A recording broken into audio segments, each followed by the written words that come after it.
as I keep saying, it is an election year in the United States of America, and as such, all eyes were on President Joe Biden to see how he would celebrate Easter this year. See, in an election year, the scrutiny is more potent than ever, even on holidays, and his critics were on the lookout for any sign of weakness. And unsurprisingly, they found one when Biden misspoke and called the adorable Easter bunnies oyster bunnies. God bless you all. Enjoy the day. And I'm coming down to do that Easter egg roll in just a minute. Thank you all so very, very much. Thanks, everybody. And by the way, say hello to oyster bunnies. Come on up, bunnies. Get up here so they can see you. Oyster bunnies, they don't really sound very tasty, do they? Still, at least those optics weren't as awkward as Easter 2022, when an errant Biden walked off course and had to be guided back to safety by none other than one of his proverbial oyster bunnies.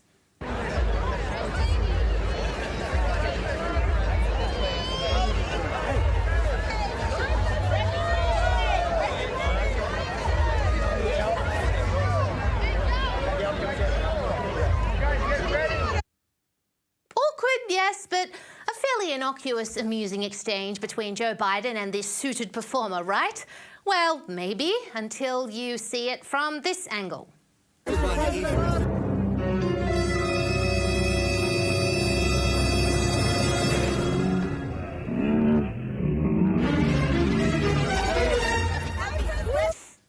Now, Mike, I don't know whether Biden is seeing the Easter bunny or the monster from his childhood nightmares, but either way it looks like he's ready for some chicken soup and a nap at the Long Autumn facility for senior living. Anyway, back to this Easter. It wasn't just a verbal flub that caused the critics to crow in 2024. On Easter Sunday last weekend, Joe Biden tweeted this.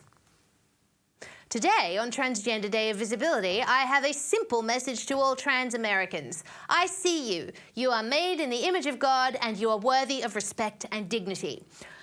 Now, this would seem a peculiar thing to highlight on Easter Sunday, even if Easter did coincide with Trans Day of Visibility this year, which is a day that happens every year on the same date, March 31st. It is worth noting that Biden did also tweet out an Easter message stating, Jill and I send our warmest wishes to Christians around the world celebrating the power of hope and the promise of Christ's resurrection this Easter Sunday. Nevertheless, it is hard to conceive of Joe Biden distracting from any other religion's holiest of days with a culture war bomb like Trans Day of Visibility. I mean, can you imagine Biden tweeting that during Ramadan or Hanukkah?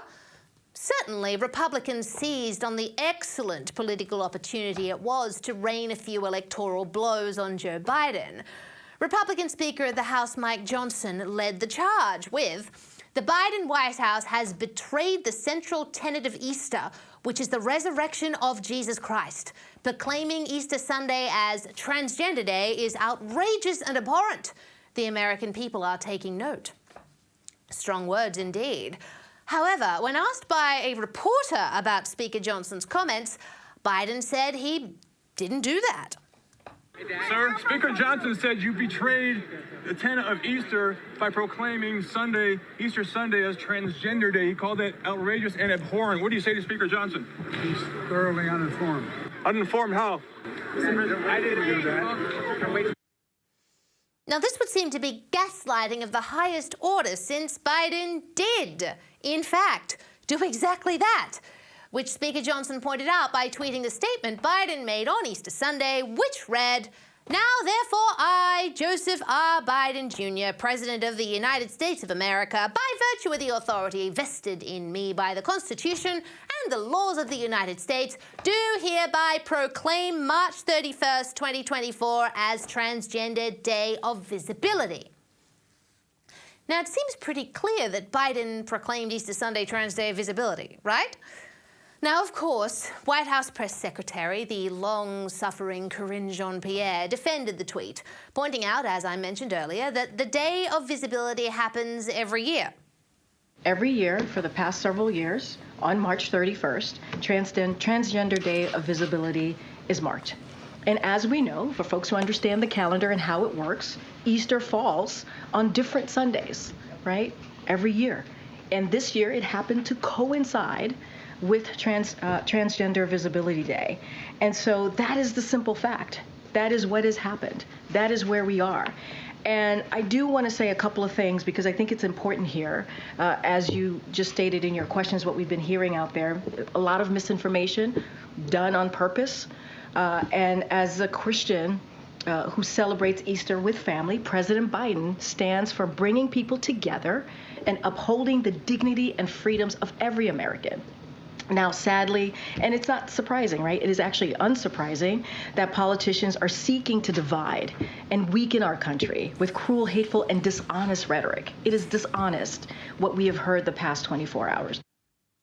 Now, for any Democrat to criticize another human being for divisive, hateful, or dishonest rhetoric is pretty darn rich, let's be honest. Nevertheless, even though Trans Day of Visibility does happen every year, why make a statement about it when it lands on Easter Sunday? Gender ideology is such a political hot potato at the moment in the USA, and it gave Biden's opponents such an easy shot. And as I said, I can't imagine Biden recognizing this day on any other religion's holiday.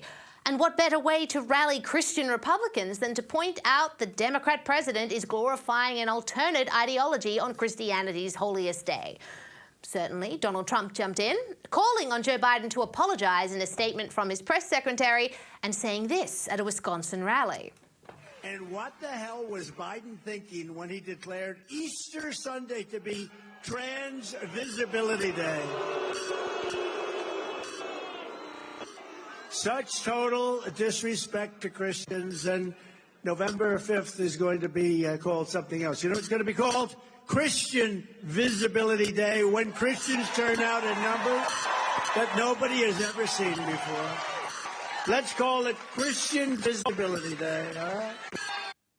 Powerful words. And again, the easiest shot for Trump to take. It will go down very well with his base.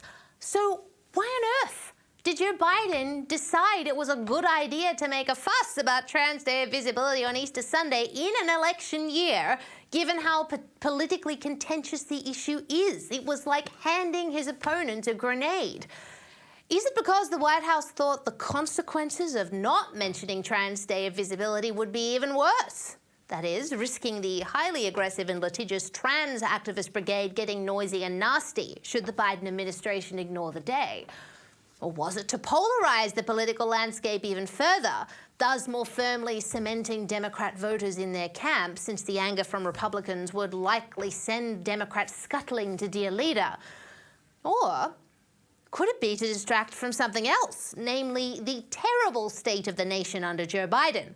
After all, in an election year, I would imagine the Biden administration would want to do anything they could to distract from the fact that Joe Biden has proved to be a less than remarkable president over the last 3 and a bit years, especially since Donald Trump is doing so well in the polls. Either way, it's a puzzling one, and I wish all you Americans good luck in navigating the current political landscape in your country. Truly, I do not envy you.